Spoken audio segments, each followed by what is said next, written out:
Randy Orton के बारे में गाने गाते गाते देखो इतना टाइम हो चुका है, बट क्या फाइनली अब कुछ ऐसा होने वाला है रैंडी ऑर्टन के साथ जो कि हम में से किसी ने भी नहीं सोचा। तो हुआ क्या, देखो मैंने आपको कल स्मैकडाउन के रिव्यू में जो बताया था कि जॉन सीना ने एक ट्वीट किया है जहां पे वो बात कर रहे हैं कि उनका जो फेवरेट मैच है वो अगला मैच होने वाला है, और उन्होंने कंफर्म कर दिया कि मैडिसन स्क्वायर गार्डन में वो एक मैच रेसल करने वाले हैं। तो भाई इसके बाद रैंडी ऑर्टन ने उसी वाले ट्वीट को कोट करते हुए एक जीआईएफ पोस्ट की है, और ये वही वाली जीआईएफ है जो कि जॉन सीना के किसी कहीं से तो निकल के है, कहीं से उनका कट आउट निकला हो, कोई डब्ल्यूडब्ल्यू की ये वीडियो है या पता नहीं किसी वेब सीरीज कहीं की तो है, उससे हमें क्या लेना देना कि जॉन सीना का वो कट आउट के थ्रू मुंह बाहर निकल के आता है। और यहाँ पे जो ये कैप्शन डाला हुआ है फिर वो है कि are you sure about that, ऐसा वो जॉन सीना से पूछ रहे हैं। अब जॉन सीना की सबसे पहले तो इस ट्वीट के ऊपर देखो लाइक्स वगैरह भी कितने सारे हुए, क्योंकि लोगों को ये चीज़ बहुत एक्साइट ऑब्वियसली करेगी कि क्या रैंडी ऑर्टन का स्टिल कुछ लेना देना है जॉन सीना के साथ, क्या मैच होगा, क्या टैग टीम मैच होगा, या क्या सोच रहे हैं रैंडी ऑर्टन। क्योंकि ऐसा अगर उन्होंने ट्वीट मारा है तो शायद इसके पीछे कोई लॉजिक, कोई रीज़न, कोई सेंस हो सकता है, क्योंकि मतलब आपको पता ही है कि आजकल जो स्टोरी लाइन है डब्ल्यूडब्ल्यू में वो काफ़ी ज़्यादा सोशल मीडिया से भी शुरू होती हैं। तो देखो ये तो अगली मंडे नाइट रॉ का एपिसोड ही बताएगा, और मैं सही में इसके बारे में अभी कुछ स्पेकुलेट नहीं करना चाह रहा, क्योंकि दिल के अरमान फिर आंसुओं में बहुत ज़्यादा बह जाते हैं। और किसी ने जॉन सीना के लास्ट मैच की बात चली रही है तो एक ट्वीट और के यहाँ पे आप देख सकते हो, इस अकाउंट पे यूजुअली ब्लड लाइन की तरफ से ही जो ब्लड लाइन के फेवर में या रोमन रेंस के का फैन बॉय वाला पेज है ये पूरा। तो यहाँ पे इस बंदे ने लिखा है कि one last time John Cena versus Roman Reigns, Madison Square garden, सीना का लास्ट मंडे नाइट रॉ का मैच। अब देखो जिस हिसाब से जॉन सीना ने हाइप किया है, इतना तो है कि कोई बड़ा मैच होने वाला है उनका, और बहुत ज़्यादा अनप्रिडिक्टेबल सा ये है, और इसके अराउंड स्पेकुलेशन बहुत सारी हो गई है। और वैसे भी अगर आप देखोगे तो जॉन सीना के इस फेयरवेल टूर में रोमन रेंस के साथ उनका मैच नहीं हुआ, जो कि फैंस एक्सपेक्ट कर रहे थे कि होगा, क्योंकि अगर आप पूरा जॉन सीना का फेयरवेल टूर देखोगे तो बड़े बड़े मैचेस उनके हो चुके हैं, लेकिन रोमन रेंस के साथ नहीं हुआ। तो क्या वो जो ड्रीम है वो फैंस का पूरा मंडे नाइट रॉ में होगा, ये वाला मैच देखे? ये तो देखो ये हमें मंडे नाइट रॉ के बाद ही पता चल पाएगा अच्छे से, क्योंकि बहुत ज़्यादा अनप्रेडिक्टेबल हो गया है। और वेलकम है आपका वॉइस ऑफ रेसलिंग के एक और नए एपिसोड में। एक फोटो देख के मेरे को मज़ा आ गया, और उसके बाद उस फोटो के ऊपर जो रिप्लाई आया उससे तो और भी ज़्यादा मज़ा आ गया। तो फोटो क्या है वो आप देख सकते हो भाई, ये एक जनरेशनल फोटो है, once in a lifetime type की फोटो है, जहां पे आप देख सकते हो W W undisputed champion Cody Rhodes भी हैं, फिर world heavyweight champion CM Punk भी हैं, और बीच में खड़े हैं जॉन सीना। एक तो इन तीनों का साथ में होना, वो भी चैंपियन होना, वो भी एक ही टाइम में, ये तो किसी ने सोचा भी नहीं था कि कभी भी होने वाला है। सीएम पंक तो कभी आने ही नहीं वाला था, और जॉन सीना के पास इंटरकॉन्टिनेंटल चैंपियनशिप कभी नहीं आएगी, ये फैंस मानते थे, क्योंकि अब ऐसा लगा था कि ये बंदा मिड कार्ड में थोड़ी जाएगा। तो ये फोटो देखो अपने आप में कितनी ज़्यादा जनरेशनल है, आइकॉनिक है, लेजेंडरी है, आप इसको कुछ भी कह सकते हो। लेकिन इसके ऊपर जो रिप्लाई है वो जनरेशनल, आइकॉनिक या सैवेज, इन या नहीं, जनरेशनल, आइकॉनिक, लेजेंडरी, सैवेज पहले बोल दिया भाई, बहुत गलत एफ अप किया मैंने, सैवेज मुझे लास्ट में बोलना चाहिए था। एक सैवेज रिप्लाई आया,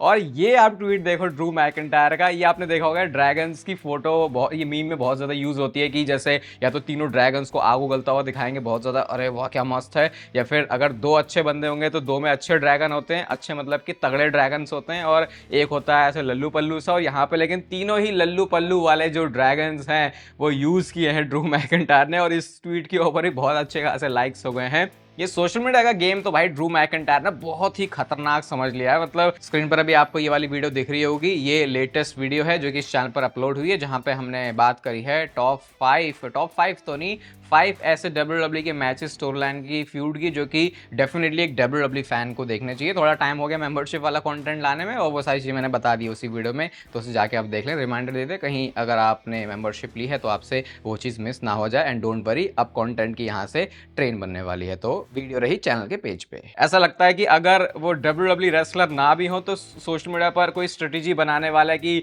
कैसे एक इंडिविजुअल आइडेंटिटी को ग्रो करना है, वो काम ड्रू मैकिंटायर बहुत अच्छे से कर पाते हैं। और इससे पहले भी उन्होंने एक ट्वीट किया था जहां पे आप देख सकते हो सीएम पंक की फोटो इन्होंने पोस्ट की है। अब क्योंकि Drew McIntyre war games match में एंटर कर चुके हैं और सीएम पंक भी उसी मैच में होने वाले हैं, तो शायद ये यहाँ से उसी चीज़ को एक तरीके से टीज कर रहे हैं कि अब फिर से आ गया ये बंदा मेरे लपेटे में। तो वो एक मूवमेंट तो देखो देखने वाला होगा, क्योंकि डायरेक्ट तो आप नहीं बोल सकते कि वॉर गेम्स मैच में सीएम पंक और ड्रू मैकिंटायर ऐसा उतना ही कि भैया तेरे को मैं खा जाऊंगा। वैसे ड्रू मैकिंटायर वैसा नजरिया रखते हैं कोडी रोड्स के लिए, क्योंकि ऑनगोइंग उनकी जो फ्यूड है वो उनके साथ चल रही है, लेकिन फिर भी वो एक मूवमेंट सोचो, आई थिंक डब्ल्यूडब्ल्यू को ऐसा क्रिएट करना चाहिए कि वॉर गेम्स में सब गिरे पड़े हैं और अचानक से सारा जो सेंटर स्टेज है वो ड्रू मैकिंटायर और ये ड्रू मैकिंटायर और सीएम पंक लेते हैं, क्योंकि भाई उनकी इतनी तगड़ी फ्यूड रही है, तो आई थिंक एक छोटा सा मूवमेंट ऐसे उनको दिया जा सकता है। स्मैकडाउन में कल हमने देखा कि जैक राइडर वापस आ चुके हैं। जॉन सीना ने देखो अपने इंस्टाग्राम पे इसको पोस्ट भी किया, और जैक राइडर, मैट कार्डोना, अगर आपको नहीं पता वैसे तो पता होना चाहिए अगर आप चैनल पर एक्टिव चैटर हो, कि उन्होंने बहुत ज्यादा अपने WWE में वापस आने को लेके बातें बोली। एनएक्सटी में वो आए थे तो फिर उसको भी एक बड़ा मोमेंट ही माना था। तो अब जॉन सीना ने इसको पोस्ट किया है, तो देखो एक तरीके से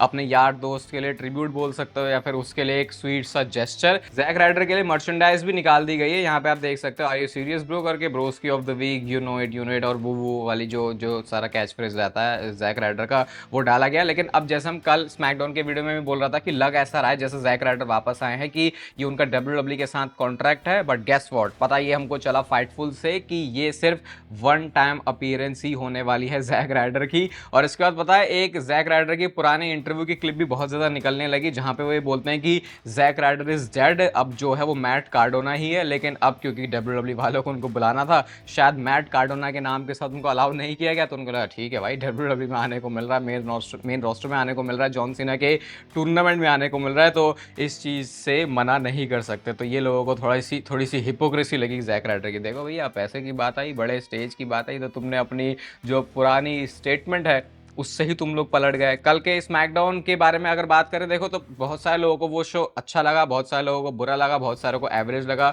हर किसी का शो को लेके अपना ओपिनियन अलग होता है। लेकिन स्मैकडाउन खत्म होने से ठीक पहले का मैं आपको एक ट्वीट दिखाता हूं, और भाई इससे पता चलता है कि स्मैकडाउन की कहानी या उनके हालात क्या है। तो देखो इस बंदे ने पूरा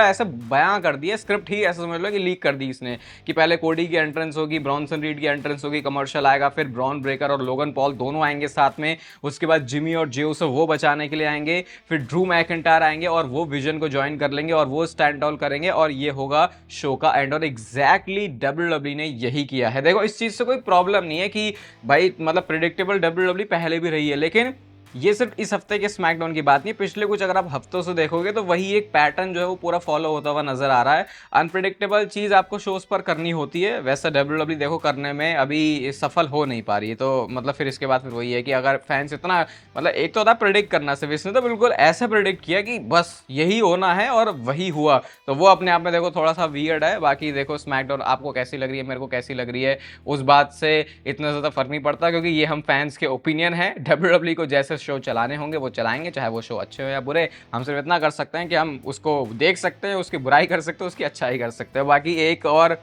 जो वीडियो है वो स्मैकडाउन से कल और ज्यादा सरफेस हो रही है ट्विटर पे, और यहाँ पे द गोट टोंगा लोआ को अगर आप देखोगे भाई, तो ये क्या कर रहे हैं, ये एक्सप्लेन कोई कर सकता है तो बताना, क्योंकि टोंगा लोआ के ऊपर जब नजरें आती है ना तो ऐसी आती है कि अच्छा ये क्या कर रहा है इस सारे मूवमेंट में। और कभी भी आप देखना जब बहुत ज्यादा भसड़ चल रही होगी ना, उस टाइम पर टोंगा लोआ को देखना वो कुछ अलग ही कर रहा होगा। जब मल्टीपल सुपरस्टार्स आपस में ब्रॉल करते हैं, लड़ते हैं, कुछ भी ऐसा सेगमेंट होता है, तो वहां पर टोंगा लोआ का जो मामला है वो बहुत अलग सा ही रहता है। और एक बार फिर से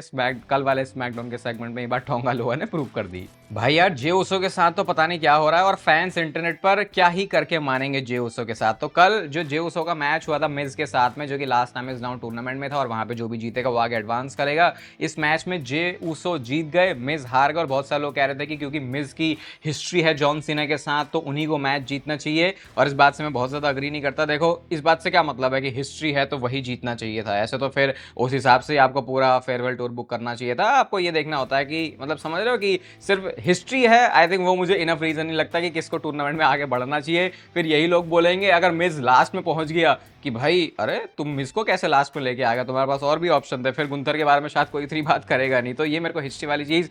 है लॉजिकल, लेकिन आई थिंक यहाँ पे वो लॉजिक फिट नहीं हुआ। तो अब इस पर जो WWE ने यूट्यूब वीडियो पोस्ट की है, भाई ये तो मैं आपको पिछली बार भी जब मैंने बताया था कि लाइक्स एंड डिसलाइक्स का रेशियो इस लेवल का, अब ये तो लेवल कुछ अलग ही छूता जा रहा है। क्योंकि जिस टाइम पे अभी मैंने इसको देखा 8,000 भी इसके ऊपर लाइक्स नहीं हुए हैं, और 44,000 डिसलाइक्स आ चुके हैं इस यूट्यूब वीडियो के ऊपर। और ये किस लेवल के डिसलाइक्स हैं, ये इस लेवल के डिसलाइक्स हैं जो कि मतलब ये उस ऐसा बैकलैश तो वो कोडी वाले टाइम पे भी नहीं आया था, जब इन्होंने रोमन रेंस और रॉक का मैच दिखा दिया था कि भैया ये होगा, और उसके बाद लोग कोडी के सपोर्ट में आ गए थे। इस लेवल का नहीं आया था। से मेरा मतलब है कि यहाँ पे लाइक्स और डिसलाइक्स का रेशियो ऐसा, ऑब्वियसली वहां पे तो जो नंबर्स है डिसलाइक्स के वो ज्यादा थे, लेकिन अगर आप कंपेयर करोगे ऐसे कि लाइक्स एंड डिसलाइक्स का, तो इस लेवल का नहीं था वो, और रिसेंटली में तो मैंने देखा भी नहीं है। तो देखो पता नहीं WWE क्या कुछ चेंज करेगी इसको लेके। वैसे रिपोर्ट तो मैंने आपको बताई थी कि WWE जे उसो को लेके जो उनका प्लान है उसी के साथ जाने वाली, उनको घंटा फर्क नहीं पड़ता कि WWE के फैंस क्या बोल रहे हैं या फिर क्या सोच रहे हैं।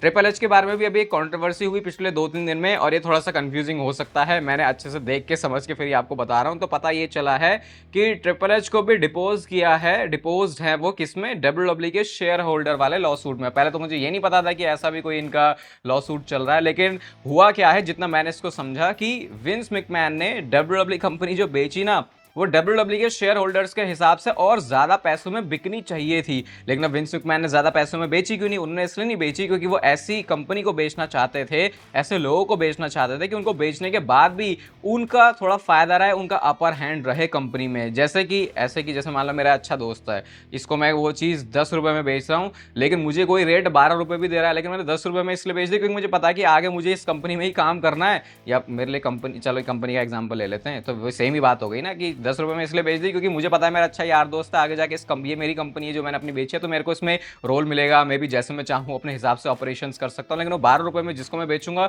वो ज़्यादा नहीं करने देगा। तो शेयर होल्डर्स ने यही बोला, भैया ये तुमने अंडर वैल्यू करके हमारी कंपनी बेच दी है, और इसी में अब ट्रिपल एच की जो स्टेटमेंट्स हैं उनको भी रिकॉर्ड किया जाएगा। और ट्रिपल एच तो दोनों ही साइड से आते हैं, उनके शेयर्स भी हैं, वो भी शेयर होल्डर हैं कंपनी में, और बाकी उनका दूसरा WWE में, मतलब WWE में एक फिगर तो है ही, अथॉरिटी में, ऑफिशियल में, जो भी है वो क्रिएटिव हेड वाला काम करते हैं। तो अभी देखो ट्रिपल एच, इतने कोई संकट वाली बात नहीं वैसे, लेकिन थोड़ा वियर्ड है। मतलब ये भी अभी बात निकल के आई है कि विंस मैकमैन ने थोड़ा ऐसा भी घपला मारा था इस कंपनी को बेचने के लिए। ब्रॉन स्ट्रोमैन की बात कर लेते हैं। अब आपको लगेगा भाई ब्रॉन स्ट्रोमैन की बात अचानक से कहाँ से हो रही है, वापस नहीं आ रहा है वो WWE कंपनी में, लेकिन उनका जो शो है व्हाट्स ऑन द मेन्यू, यही नेम है शायद उनके शो का। तो भाई इस वाले शो के नंबर्स यूएसए नेटवर्क पे बहुत ही अच्छे वाले आ रहे हैं, ये 500K से ऊपर हैं। अभी हमने स्मैकडाउन की व्यूअरशिप हम बता रहे हैं 1 मिलियन के आसपास रह रही है, 1 मिलियन से नीचे चली जा रही है, और ये यूएसए नेटवर्क की ही बात हो रही है। और उसी नेटवर्क पर ब्रॉन स्ट्रोमैन के शो की व्यूअरशिप भी 500,000 है। यहाँ पे सिर्फ ब्रॉन स्ट्रोमैन का एक शो, और वहां पे पूरा स्मैकडाउन जो कि पूरा एक शो ही है, समझ, मतलब डिफरेंस हो गया ना, वो प्रोफेशनल रेसलिंग का शो और यहाँ पे ये ब्रॉन स्ट्रोमैन एक अकेले